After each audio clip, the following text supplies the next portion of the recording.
सत श्री अकाल, आदाब।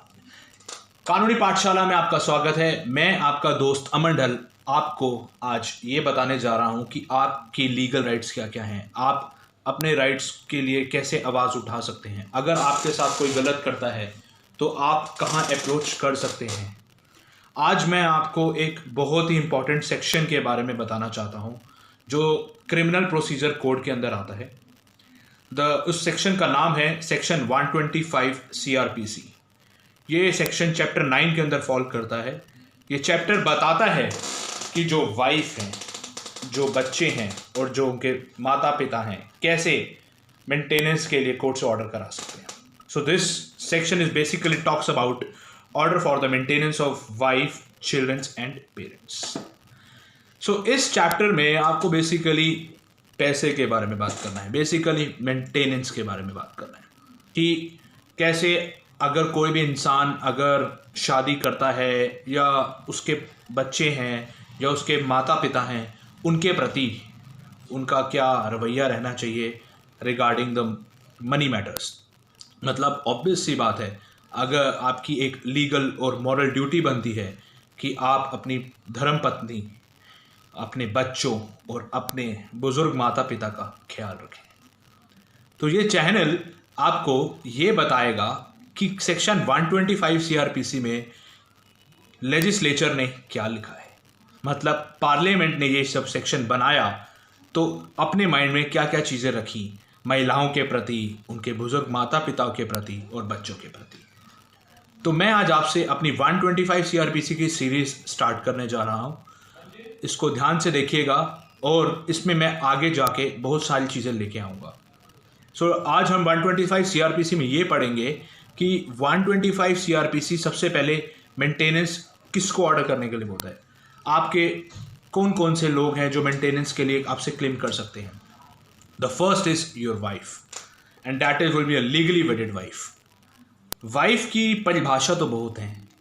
वाइफ आपके साथ जिसकी शादी हुई है, जो आपके साथ 7 फेरे लेके आई हैं, या जो भी आपका रिचुअल्स के हिसाब से जो भी मैरिज होती है, वो आपकी लीगली वेडेड वाइफ मानी जाती हैं।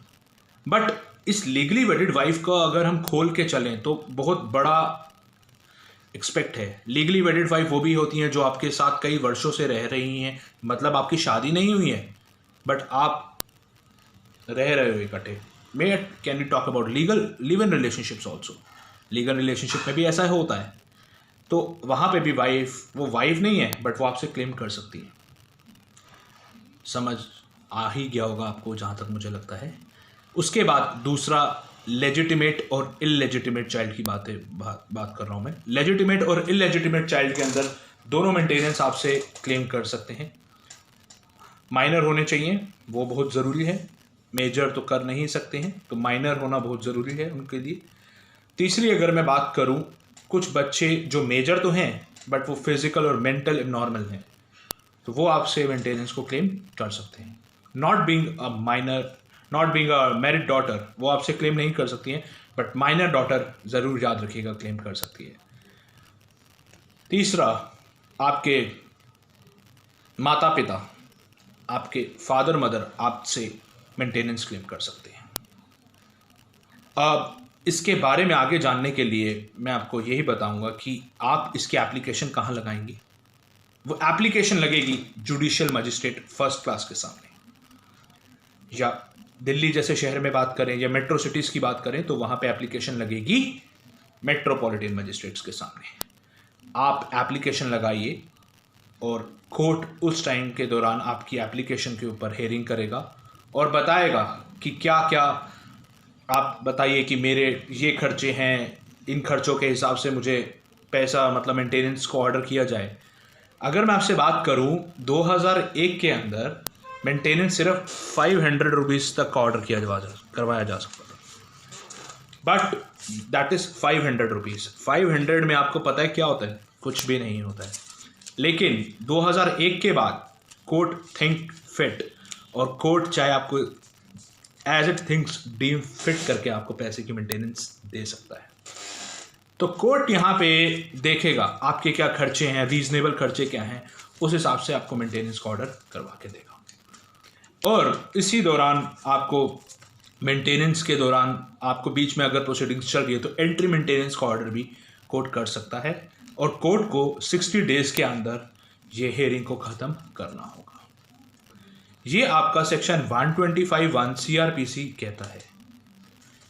बाकी इसकी और डिटेल के लिए आप इस वीडियो में आगे बने रहेंगे तो मैं आपको इसके अंदर और केस स्टडीज़ के बारे में बताऊंगा कि क्या किस केस में क्या हेल्ड हुआ था। आज के लिए बस इतना ही। मैं चाहता हूं कि अगली वीडियो में आप हमारे साथ बने रहें और मैं चाहता हूं कि आपका इंटरेस्ट डेवलप्ड होता रहे।